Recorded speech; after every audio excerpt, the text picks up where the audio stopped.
La Guerra Civil Española y la Segunda Guerra Mundial son dos conflictos bélicos que, a pesar de parecer diferentes o separados, están íntimamente relacionados. En un lugar fronterizo como el Bidasoa, resultaron más que evidentes las interrelaciones transfronterizas que se dieron a ambos lados del río. La Guerra Civil Española fue el primer campo de batalla en el que lucharon las diferentes ideologías europeas de la época y se convirtió en el laboratorio de pruebas para las armas modernas. Euskadi vino a ser uno de los primeros objetivos del alzamiento militar y se caracterizó por reunir una serie de características inéditas que no se dieron en otros lugares de la península. Fue la única zona republicana donde combatieron católicos conservadores junto con socialistas y anarquistas. La primera fase del Partido Nacionalista Vasco pues era muy católico en afirmación. Y era pues por adaptarse al pueblo, que el pueblo en realidad era católico practicante en sus 3/4 partes. Después ya vino toda la evolución de la mentalidad sindicalista. Indudablemente que entonces, para contar con la cosa obrera, extraordinaria de obreros vascos, como entonces se llamaba, era una minoría. Y indudablemente que hubo esa especie de diferencias de criterio entre todo eso. Pero sin embargo, el primer gobierno vasco que hubo, implementado por Aguirre, pues allí estaba hasta el Partido Comunista con Larrañaga. De manera que teníamos un criterio muy abierto. El general Emilio Mola fue el director del golpe de Estado en el norte de España y envió un pequeño refuerzo para apoyar la sublevación militar de Donostia. El inicio de la campaña de Guipúzcoa fue una improvisación continua. Esto quedó reflejado perfectamente en Irún, precisamente porque fue uno de los primeros lugares donde se pasó a la acción, dada su importancia estratégica como frontera. Lo que nadie imaginaba era que se iba a desencadenar una guerra tan terrible y que durara tanto. Yo entonces tenía 15 años. Y para nosotros, yo estaba convencido, y mis amigos igual, que aquello era una fiesta más, que era parte de la fiesta que estábamos disfrutando, que entonces se celebraban en el barrio de Lizacho. En los primeros días, la gente se presentaba voluntariamente, te ponían en un camión y te llevaban al frente o a la playa a llenar sacos y tal. Mi amigo y yo nos presentábamos siempre y no nos admitían, no nos querían porque éramos chavales. Pero eso, a medida que fueron pasando los días y se vio lo que era la guerra, que empezaran a sonar, pues a fulano le han matado, ha habido un San Marcial muertos, ya la gente no iba. Los grupos que representaban a los distintos partidos se reunieron en el ayuntamiento y se formó la Junta de Guerra para organizar las milicias. Se centró principalmente en dos formaciones. El Comité de Guerra, formado por republicanos que en un principio se instaló en el Casino y que posteriormente en el mes de agosto se trasladaría al Convento del Pilar, y los cuarteles, que fueron centros republicanos que se instalaron en diferentes lugares, en Pasionistas, en el Palacio de Aquilino y en el Alto de Olazábal. El armamento era muy escaso y se componía de escopetas de caza y muy pocos fusiles. Junto al reparto de armamento se efectuaron registros domiciliarios para encarcelar a los fascistas en los bajos del ayuntamiento y en el fuerte de Guadalupe y para requisar todo aquello que fuera útil para la defensa. Nosotros estábamos festejando la Virgen del Carmen en el Lichu, cuando de repente, era ya de noche, ¿no?, cortaron las luces y empezó una radio a decir que habían sublevado los militares y que el que quería luchar por la República, que se presentaría en el Centro Republicano de Irún. Ambos bandos se caracterizaron por una gran heterogeneidad en sus filas. El bando nacionalista estaba compuesto por requetés falangistas, carlistas, la Guardia Civil, la Guardia de Asalto, Ejército Regular, y a partir de finales de agosto se incorporarían como consecuencia de una petición de Mola a Franco, tropas legionarias, aviones italianos y mercenarios marroquíes. El bando republicano se componía de carabineros, milicianos voluntarios, miembros de la CNT, socialistas, comunistas y nacionalistas que no se constituyeron en un cuerpo organizado hasta la aparición de los batallones de Gudaris en septiembre y octubre del 36. También lucharon miembros extranjeros de las brigadas internacionales. Las diferencias entre ambos bandos eran importantes.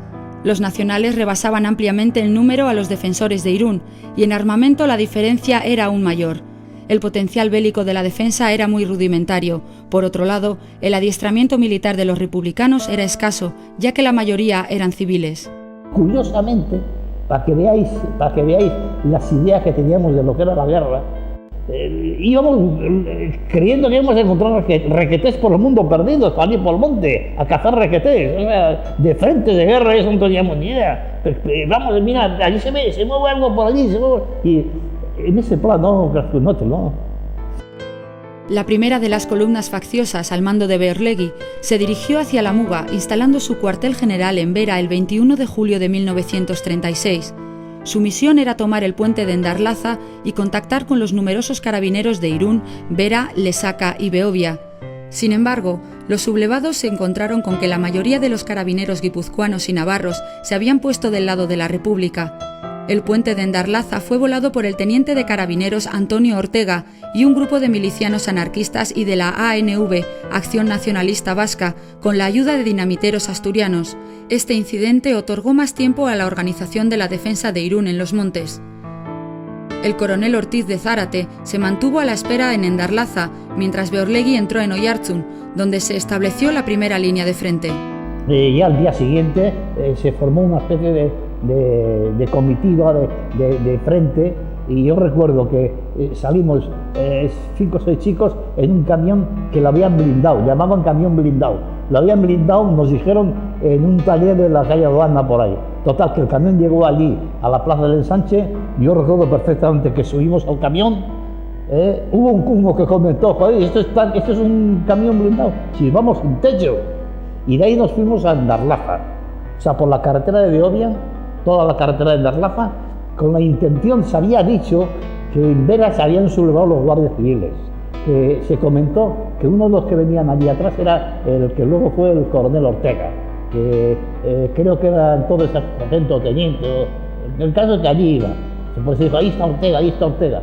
Y yo recuerdo perfectamente que llegados al puente de Endarlaza, venía en el camión, me acuerdo ahora que venía uno que llamamos nosotros, le llamamos Trubia, que era un asturiano, minero que trabajó en las minas de Minasuri. Este era, por lo visto, entendido en dinamita y estallido. Entonces nosotros con el camión blindado paramos en Endarlaza, bajamos allí, ya vino más gente, venían coches de Irún. En definitiva ya se comentó entre todos nosotros que se iba a volar el puente. Quedó medio puente de la parte francesa para arriba, con la punta hacia arriba y el otro hacia abajo. El teniente Ortega planeó la estrategia a seguir. Estableció una línea defensiva que se extendía desde Endarlaza a San Marcial y de Erlaitz a Picoqueta. El 11 de agosto, el coronel Solchaga, jefe de las fuerzas insurrectas, ordenó a sus columnas la ocupación de la línea Haya-Erlaitz-Pagogaña. Era el inicio de la ofensiva fascista.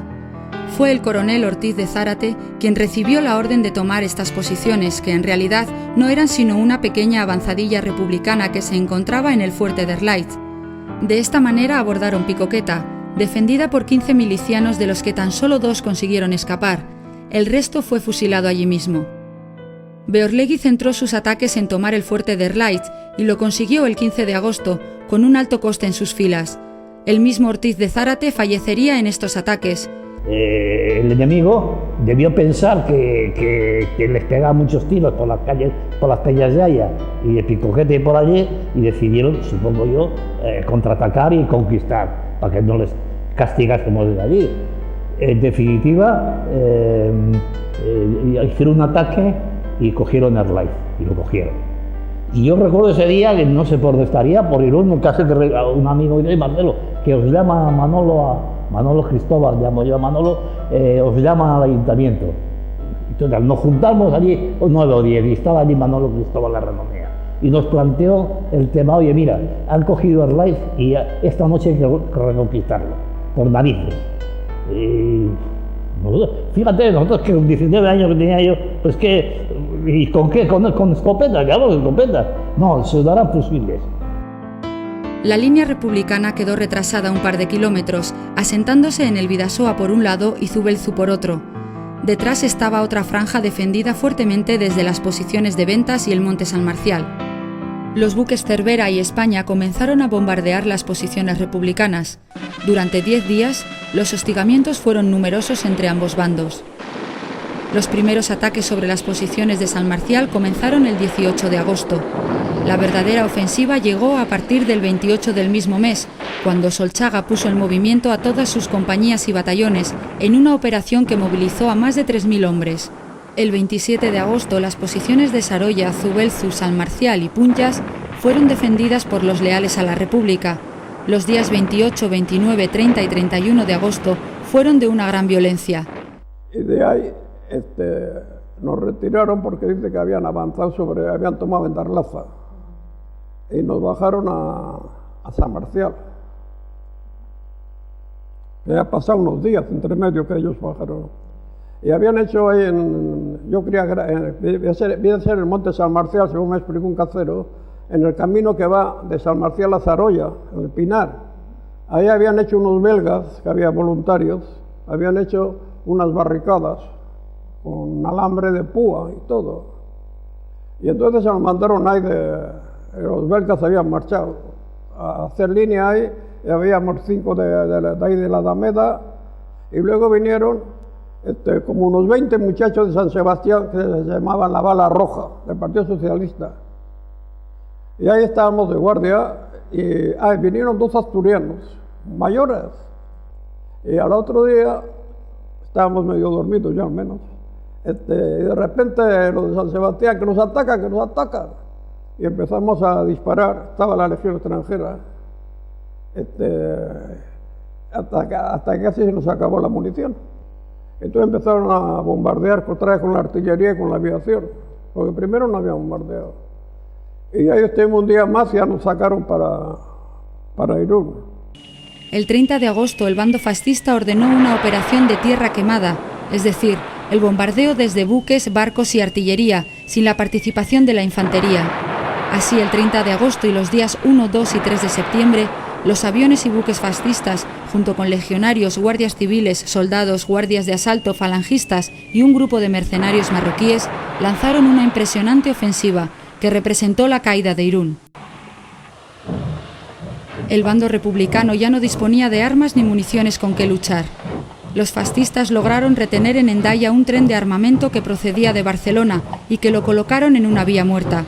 Se dice que este tren podría haber cambiado el curso de la historia. Bueno, entonces hubo una tentativa de Monzón, que vivía en Vergara, era joven nacionalista entonces, en aquellos tiempos, de ir a Barcelona. Entonces me ordenaron que yo fuera de custodia de Monzón. En Barcelona sí, tuvimos buena ayuda, incluso de los anarquistas, pero aquel primer tren de munición y de armas pues fue interceptado en el terreno francés. La última batalla de Irún se desarrolló en Beovia el 3 de septiembre con situaciones de verdadero heroísmo. Lo único que quedaba ya era defender Irún calle por calle. Varios belgas, numerosos socialistas y republicanos, componentes de la CNT y Gudaris intentaron defender el casco de la ciudad, pero ante la falta de municiones el intento fue inútil. Todavía se darían los últimos coletazos desde el puerto de refugio y el fuerte de Guadalupe. Algunos miembros de la CNT fusilaron a 13 de los más de 200 prisioneros que se encontraban en el fuerte de Guadalupe los días 2 y 4 de septiembre. Los habitantes de Irún y Hondarribía, tras haber perdido toda protección, iniciaron una desbandada masiva. Las mujeres y niños cruzaron la frontera por el puente de Santiago y por Hondarribía en barcos hacia la vecina Hendaya.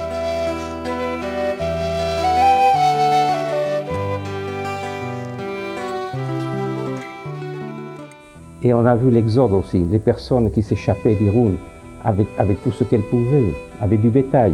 Nous habitions la rue Santiago et tout le long de la rue Santiago, il y avait des gens qui étaient venus, des Espagnols, là, qui étaient avec leur bétail.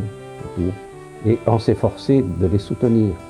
Par exemple, à l'école de la ville avait été réquisitionnée et on organisait des repas. On organisait des repas pour toute cette population. El incendio de Irún ha sido un tema debatido en numerosas ocasiones y parece que algunos edificios se quemaron por causa de los bombardeos. La fábrica de cerillas de la carretera de Beovia se quemó por causa de un obús del navío Cervera el 3 de septiembre. Sin embargo, calles como el Paseo Colón, Cipriano Larrañaga, Berrotarán, Fueros e Iglesia ardieron en manos de los anarquistas mayoritariamente. Ellos llevaban esas botellas de molotov que le decían inflamables.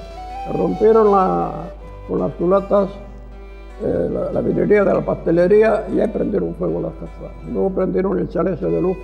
Y luego, bueno, antes ya habían cañoneado ellos el convento del Pilar, porque ahí estuvo el mando.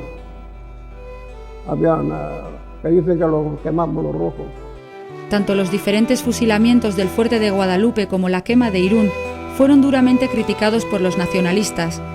Son ejemplos claros de las discrepancias que surgieron entre diversos sectores políticos, a pesar de defender una causa común en contra del fascismo. Aquí, en el fuerte de Guadalupe, pues se tuvo que encerrar a varios anarquistas, ¿verdad? Porque andaban en la retaguardia, además, no andaban en el frente, andaban en la retaguardia matando a gente, sí, de derechas, pero al fin y al cabo eran seres humanos. Y sí, hubo mucho jaleo con eso. Hubo también de la fuerza de izquierda una especie de resentimiento. Y claro, ellos lo que pregonaban era quemar lo del Paseo Colón, que era donde la gente de derechas vivía, que era la avenida central, pero no se dan cuenta lo que es el fuego, o no se dan cuenta o se daban cuenta, y el fuego se comunicaba a medio Irún. Eso fue una idiotez, pero fundada en esa especie de resentimiento de haber perdido la ciudad, y entonces que los otros no cojan la ciudad. Irún quedó deshabitada. Muchas personas fueron fusiladas en la cantera de Vera de Bidasoa, en el cementerio de Blaya, en el Monte San Marcial y en otros lugares. Pasado un mes se iniciaron los primeros regresos de los que huyeron. Los regresos se intensificaron al iniciarse la Segunda Guerra Mundial. El regreso debía cumplir algunos trámites como garantía de integración al nuevo régimen. Muchas peticiones fueron denegadas y hubo gente que optó por quedarse en Francia, incluso exponiéndose a ser llevados a campos de concentración. Otros fueron a Cataluña. Los que consiguieron volver a Irún encontraron muchos problemas, como la falta de trabajo y el riesgo a venganzas personales. Había mucho señalarte con el dedo, esta zona roja, estos rojos fuera, y todo eso estaba a la orden del día. Pero también se fue suavizando todo eso.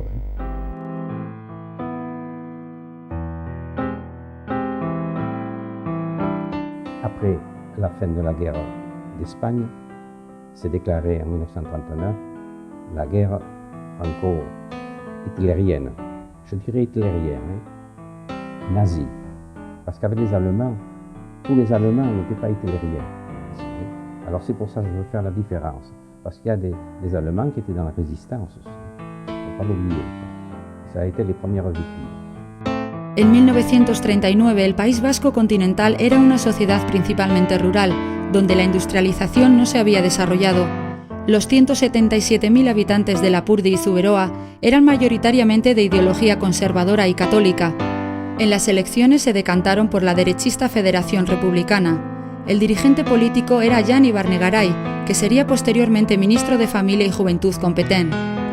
La República tenía en su fichero policial 2 millones de extranjeros indeseables, donde se encontraban los rojos españoles. En el campo de Gurs hacinaron a más de 60.000 de ellos. Lo que pasa es que según la evolución de Francia, la primera fase del año 36, incluso parte del 37, fuera favorable a nosotros. Ya sabían que andábamos con todo este jaleo, pero nos consentían. Pero después fue la evolución de la derecha francesa a arreglarse con Alemania. Entonces nos metieron en Gurs, en el campo de concentración de Gurs, ¿verdad? Pero ahí la Cruz Roja protestó, porque estábamos nosotros haciendo un cometido que tenían razón, porque luchábamos contra el fascismo y no lo podían. Y entonces, después de estar 9 meses ahí en Gurs, nos dejaron salir, pero nos dieron 48 horas para desaparecer de Francia. Y claro,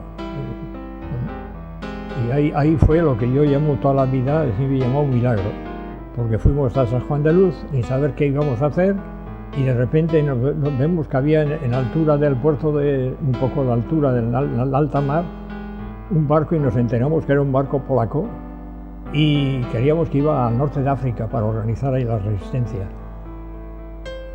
bueno, después decidieron ir a Inglaterra.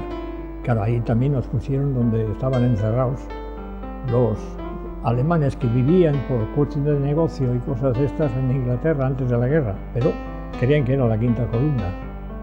Nos pusieron con ellos encerrados y cuando se dieron cuenta verdaderamente por los servicios que estábamos haciendo en la causa de Inglaterra y de Estados Unidos, que entonces Estados Unidos estaba contra Alemania, pues nos dejaron trabajar en una fábrica de municiones. Y ahí empezamos a conseguir con Plymouth, con contactos con Plymouth, porque ahí venían barcos bacaleros del Golfo de Vizcaya, y ahí se empezó a reorganizar otra vez toda y de ahí empezó aquella historia de Irujo, que vino de Madrid, y empezaron ahí la base vasca de lucha con la ayuda de Inglaterra. La calma y la rutina se rompieron en septiembre. Era la drôle de guerre, la guerra boba. El 9 de abril de 1940, Hitler invadió Dinamarca y Noruega el 13 de mayo. El 20 de mayo, 45 divisiones francesas e inglesas fueron cercadas por la Poste de Dunkerque. Holanda cedió el 15 de mayo y Bélgica el 27. Los alemanes entraron en París el 14 de junio. Comenzó el gran éxodo. Ese mes de junio, un mes antes de la llegada de las tropas alemanas, ese puente también se convertiría en protagonista para miles de personas que buscaban refugio, la huida de aquella Europa ocupada. Con apenas los alemanes pisándole los talones, miles de personas se agolpaban en una cola que fue llamada en su momento la serpiente, gentes de toda condición, desde diplomáticos, aristócratas, familias reales, hasta una cuadra de caballos, atravesó ese puente, esperando, claro, el refugio, en algunos casos efímero, en nuestro territorio, en el territorio español, para una posterior huida a Norteamérica, para la gente más poderosa. Iparralde fue ocupada sin combates en virtud de las cláusulas del armisticio franco-alemán. El 20 de junio, miembros de la Gestapo se presentaron en Hendaya para preparar el terreno. Inspeccionaron los locales públicos y establecieron los primeros contactos con elementos locales. El 27 llegaron a Bayona las vanguardias motorizadas germanas. El 29, el general von Weisterheim se entrevistó en el puente de Santiago con su homólogo español López Pinto. Alors les souvenirs de la guerre, en 1940, les Allemands sont arrivés à Hendaye, les premiers de la Gestapo sont arrivés vers le 20 juin 1940, puis ensuite les troupes d'élite, ce qu'on appelait les Panzers, sont arrivés à Hendaye le 24 juin 1940. Ils se sont installés à la mairie, à la gendarmerie, ils ont essayé d'avoir tous les postes de commande au PTT, puis ils ont réquisitionné tous les hôtels qui étaient en état, et ils se sont tournés vers les agences immobilières. Donc mon père, en tant qu'architecte, avait une agence immobilière, a été un des premiers à recevoir leur visite, ils ont pris les clés de toutes les maisons, ils se sont installés. Ils sont arrivés le 28 juillet 1940. Et de suite, nous avons été mis sous l'été noir, si on peut dire. Parce que dès l'instant que c'est arrivé, il y avait des cartes de rationnement aussi. Nous avions des cartes pour tout. Chaque mois, il fallait venir à la mairie pour obtenir des cartes pour du pain, pour toute l'alimentation et même les vêtements. Pour les vêtements, les chaussures pour tout. Una línea de demarcación que hacía las veces de frontera separó la zona ocupada bajo la autoridad directa de los alemanes de la zona libre administrada por Vichy e indirectamente por los nazis. En noviembre de 1942, los alemanes asumieron el control de todo el país y desapareció la ficción de la zona libre. El mariscal Pétain sería la cabeza del nuevo Estado francés. Los alemanes en Iparralde tenían dos centros de interés. El principal era las comunicaciones con España, especialmente el puerto de Bayona, por donde recibían 30.000 toneladas de hierro vizcaíno. Auf der Brücke Hendaye-Irun an der französisch-spanischen Grenze. También deseaban explotar los recursos industriales de la región, en especial la usine Breguet de Anglet. Por lo tanto, esta zona ocupada resultó ser una zona de descanso para las tropas, dada la escasa calidad combativa. En Hendaya se ocuparon edificios como la Villa Biur Arte, que se convirtió en el hogar del soldado y hacía las veces de lugar de ocio y de enfermería militar.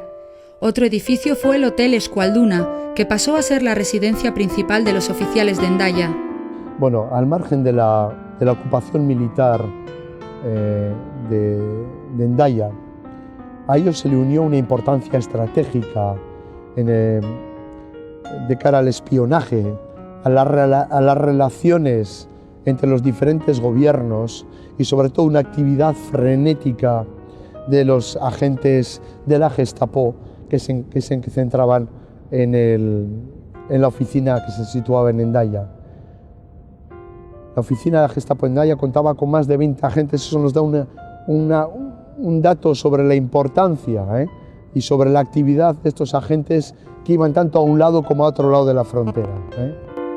Todos los hombres adultos debían llevar carné de identidad con foto, permiso de trabajo, tarjeta de racionamiento, licencia del servicio militar, certificado médico de exención de trabajos forzosos y un permiso especial si estaban en las proximidades de la frontera o costa.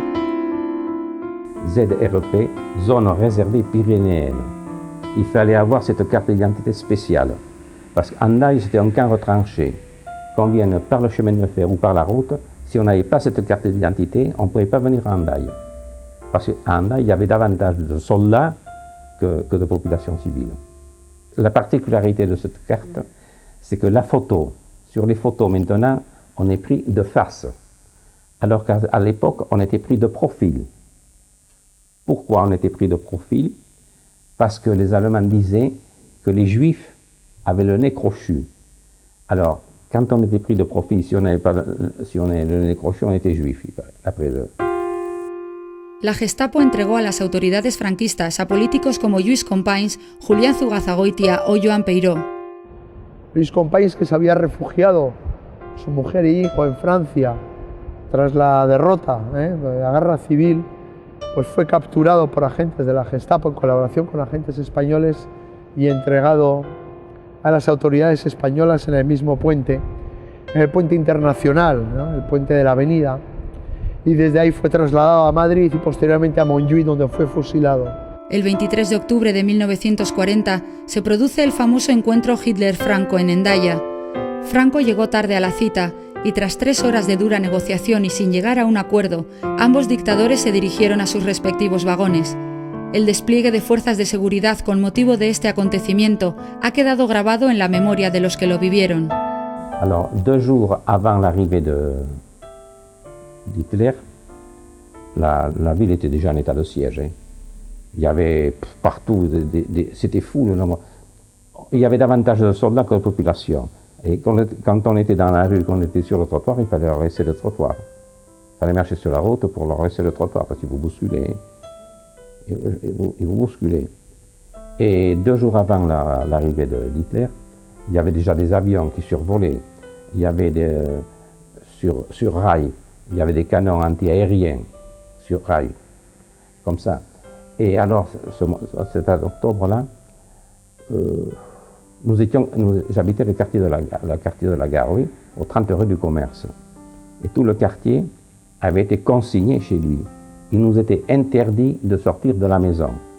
Se establece una reunión, se acuerda una reunión entre Franco y Hitler el 23 de octubre de 1940 en Hendaya, en el cual se van a decidir el futuro de España dentro del conflicto mundial, pero sobre todo se van a establecer las bases que permitan a las tropas alemanas atravesar el territorio español para la toma de Gibraltar. Esa reunión fue doblemente importante en los contenidos, pero también en el resultado que se presentó como un cierto fracaso de las negociaciones debido a la audacia de Franco en buscar la neutralidad del territorio español, pero hoy es sabido que realmente España no entró en guerra porque Alemania no pudo aceptar las condiciones impuestas por Franco, que entre otras incluía la cesión de territorios franceses, de colonias francesas en el norte de África a Franco, que como todo el mundo sabe era un gran africanista. A partir de entonces, Hendaya toma un protagonismo importante, ya mediático, se realiza la entrevista de Franco Hitler en Hendaya, pero también poco a poco se va aumentando de tropas. El lugar se va preparando las bases para lo que será el paso de las tropas a través del territorio español, pero quizás uno de los momentos más críticos de ese periodo se celebra en 1941, cuando Alemania se da cuenta o percibe que Franco no va a permitir el paso de las tropas y en ese momento se empieza a preparar una invasión del territorio español sin el acuerdo de Franco. Empiezan a llegar miles de tropas y se empieza incluso la construcción de un puente auxiliar en la frontera para el transporte de logística y material para la toma de Gibraltar. A partir de entonces, incluso parte de las baterías costeras que se van a instalar en la costa de Hendaya ya no solamente van a apuntar hacia el mar, sino también van a apuntar hacia el territorio español. La lucha armada resultó débil y tardía en Iparralde. Los jóvenes huidos que en otras regiones nutrían la guerrilla, aquí solían escapar a España. Pero una serie de circunstancias variaron esta situación. Hitler ordenó fortificar la costa vasca en agosto de 1942 y la creciente necesidad de mano de obra provocó la creación del Servicio de Trabajo Obligatorio, STO. Es decir, legalizó la deportación laboral de la juventud. Esto empujó a muchos a echarse al monte. Por otra parte, la supresión de la zona libre restó legitimidad a las posiciones políticas colaboracionistas. Los primeros maquis aparecieron en la zona de Mauleón en 1943. Eran todavía pequeños grupos porque la opción de cruzar la frontera estaba siempre ahí. Por otra parte, los intereses de las redes de evasión aconsejaban mantener en calma la Muga. Si on peut dire la résistance, qui se composait d'informations. Ce qu'il fallait, par exemple, pour certains, c'était des informations. Pour évaluer le potentiel de guerre d'un adversaire, il faut voir la marchandise dont il dispose. Donc, il fallait recueillir des informations en guerre, par exemple. Il fallait recueillir tout ce qui passait. De façon après que ça c'était transmis à plus haut et qui pouvait évaluer ce que l'on pouvait fabriquer, par exemple, avec le wolfram et comme ça, combien de bombes, de machin on pouvait faire. Vous voyez, il y avait ça. Ça peut paraître innocent, ¿eh? En nuestra frontera cabe destacar la red Comet, que servía para evacuar principalmente a aviadores que caían en Europa y que se pasaban al otro lado del Bidasoa. Bien, desde la propia ocupación de Francia se empezaron a establecer de una manera un poco desordenada pequeñas redes de resistencia, pequeñas células que iban actuando de manera independiente y que poco a poco fueron coordinándose. Una de las más importantes de las que ya había en Hendaya, como recuerdo por ejemplo Marc France, que actuaba directamente en la estación del tren de Hendaya y que ayudaba a aquellas personas a huidos a atravesar a través del puente y a través de otros métodos ponerse a salvo en España. Existía una red que venía ya desde Bélgica, que era la red Comet, y que esta red lo que permitía es aquellos aviadores que habían sido derribados en Europa, norte de Europa, eran canalizados a través de esta red de resistencia, transportados a través de toda Europa y canalizados a través de pasadores, Mugalaris, Florentino Goicoechea, por ejemplo, uno de los más importantes, a través de una red de resistencia de los caseríos que existían en Iparralde hasta el paso del río Bidasoa para ponerse en lugar seguro en territorio español. En la población de Hendaya se deportaron un total de 63 personas, 60 hombres, 10 de ellos menores de 20 años y 3 mujeres. Il y a eu le maire d'Hendaye, il y a eu un adjoint au maire d'Hendaye, il y a eu le curé, le père Philly, il y a eu un pharmacien, il y a eu le directeur de l'école, et il y a eu surtout le curé d'Hendaye-Plage que je connaissais bien, qui s'appelait le père Paul Simon, qui était un érudit, un jésuite, et qui avait été longtemps le professeur du comte de Barcelone.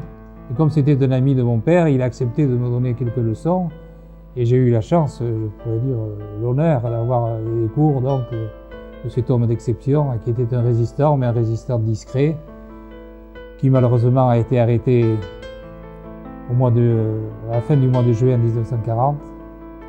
Et le convoi qui est parti en Allemagne à Dachau, le camp de concentration, Il y avait donc 9 andalliers qui étaient là, donc lui, 2 seulement sont revenus, Caricaburu et le père Philly.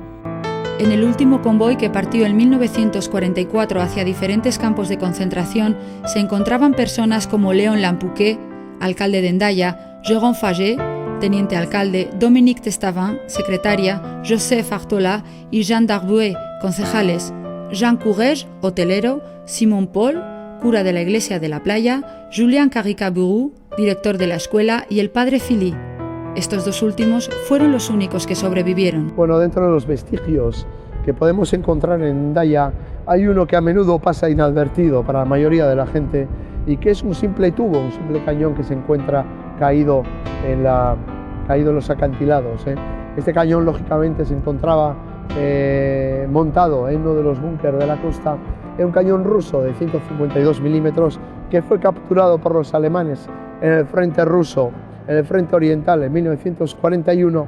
Lógicamente, cuando los alemanes decidieron la salida de nuestro territorio, el abandono de los búnkeres, el 21 de agosto de 1944, se decidió sabotear todos aquellos cañones que no podían ser transportados, y ese concretamente pues salió despedido desde el búnker que lo albergaba hasta el acantilado.